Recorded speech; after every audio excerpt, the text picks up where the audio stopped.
Yeah, so breaking news. In what is being described as the most daring counterattacks in recent history, the Biafra Defense Force has launched a devastating strike on the major zoo army barracks in Anambra. All right, wonderful people, lovers of freedom. Good morning, good afternoon, good evening to each and every one of you. Welcome back to Let's Talk TV, your one and only YouTube platform where they give una back-to-back updates.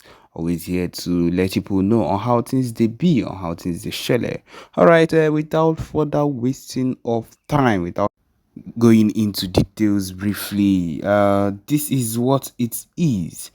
Okay, Anambra, the battlefield is shifting in what is being described as one of the most counter attacks, most of the daring counter attacks in history. The Biafra Defense Force has launched a devastating strike on a major Nigerian army barracks in Anambra, reducing the facility to rubble.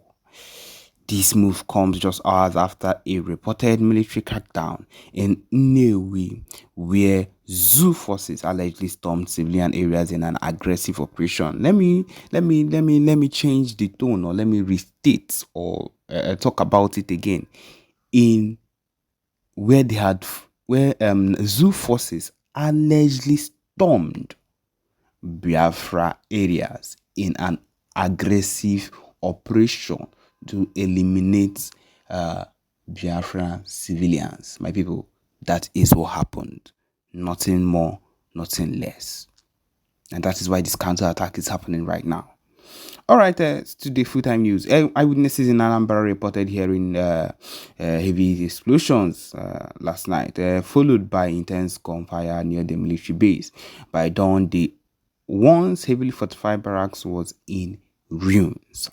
Yes, with thick smoke rising into the sky, the BDF, in a statement released early this morning, claimed the responsibility for the attack.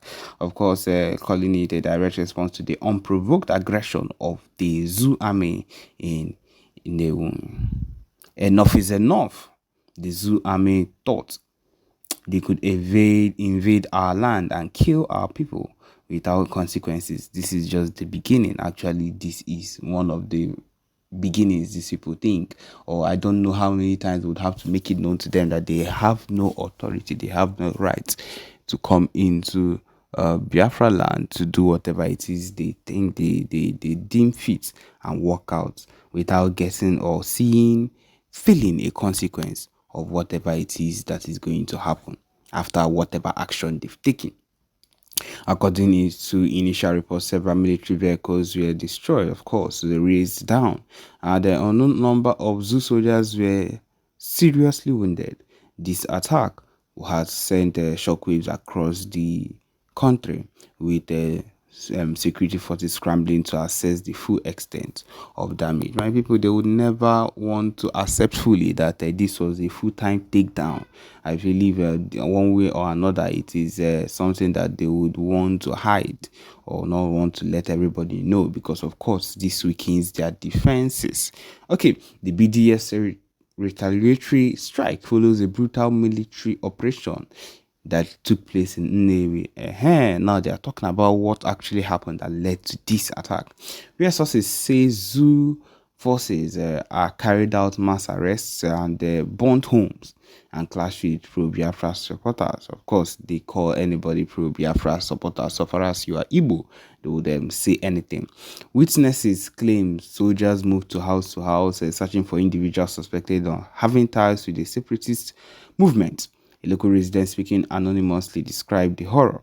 They said they came in at night and they made a whole lot of noise. Many people ran, of course, to the bushes. Though the zoo military has yet to release an official statement, as it is always with them, sources suggest the operation in Nnewi was part of an intensified effort to crush Biafra's growing resistance.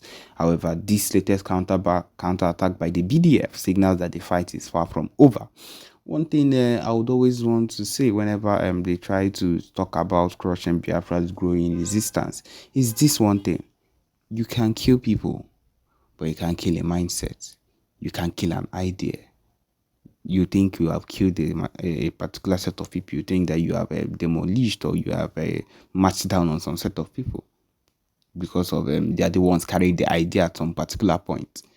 But there will always be people that have also grown to want that kind of idea and that are aiming for those kind of things. And so you cannot stop them without causing a whole lot of issues.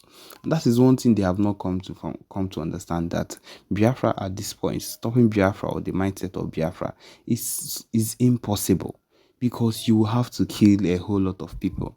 You have to make it known to the whole wide world that this is what you're doing. And step by step, these people are showing themselves. And it will surely come to the extent where they will be put to shame full time. One after the other, it will come to that, my people. Let's just be watching. And so, as news of the barracks discussion spreads and panic has set in across Anambra, my people, this has caused a wealthy amount of issues, and it will keep on causing kasala until they begin to understand how to. And anti-kidnapping squad Asaba. So these are the set of people that their bodies were found recently that were killed by Fulani headsmen, and they are still keeping these people in their stead. They are still keeping this set of people in their stead, and that is why we can never allow them to encroach into our own land. They have already encroached. They have started entering, but we will not allow them to do that anymore, because the more they encroach, the more they enter into our land, the more they take over and want to feel that they have something they need to do in our place, and we will not let them have that. Yes, we can never let them have that. Okay, it continues. The recovered corpses of the officers have been deposited at Mariri Central Hospital morgue in Ugili, disclosed a senior security source at the Delta State Police Command, speaking on the condition of anonymity. The recovery operation conducted in Ugili North local government area of Delta State followed extensive search efforts in the forest on both Sunday and Monday. So these people have been missing for some time. On January 24th, 2024, 3 officers, all inspectors, were dispatched to the Ororo community in Ugili North, Delta State, in response to a distress call made by an individual named Moses Progress. The distress caller alleged an attack by suspected Fulani herdsmen, leading to the officers' deployment. Tragically, they never returned, and with their fate shrouded in uncertainty. So they called these people and they sent only 3 police officers instead of them to send a full squad to go and handle these people. Fulani herdsmen normally move in bulk, and you sent only 3 people. What do you expect? Of course, they have taken them down. Although the police authorities in Delta State have remained silent about the incident, a group of local vigilante members discovered the bodies of some of the slain officers. The report continued. Operation Huts belonging to the suspected killer Fulani herdsmen were demolished, and 6 corpses were found in the Agadama bush, while the whereabouts of the 15 others remain unknown. Regarding the discovery, the anonymous security source further elaborated. They spent over 3 hours at the hospital morgue during the documentation before being attended to at Ugili Central Hospital. Another source, when queried, mentioned no details yet, and I will get back to you as we progress, indicating ongoing investigation into the matter. My people, this is what it is, and this is what things would always end up to be, so far as it concerns the Fulani herdsmen being allowed to encroach, because these Fulani herdsmen, they are trouble. They are full-time trouble. And the earlier we get to find out that these people do not have a place with us, and they can never have a place with us in the southeast, I don't care about wherever they are, in Abuja or wherever, those people, they can allow them encroach into their land. But in our own land, Abia State, Imo State, Ebonyi State, Enugu State, and the rest, we are not allowed to let them in. We cannot let them in. If not, we risk losing lives of maybe innocent farmers, innocent people that are around. And that is the reason. we must avoid we must avoid anything that will allow us calm down when we see them encroaching or entering into our land. We cannot do that. We cannot let them do that. And so because of that, we will always be at alert to make sure that they do not encroach into our land to do things that are not that to do things that would cause mayhem or trouble in our society or in our community. And yes, we've come to the end of this particular broadcast. Thank you for joining us. Remember to subscribe and turn on your notifications too. Thank you.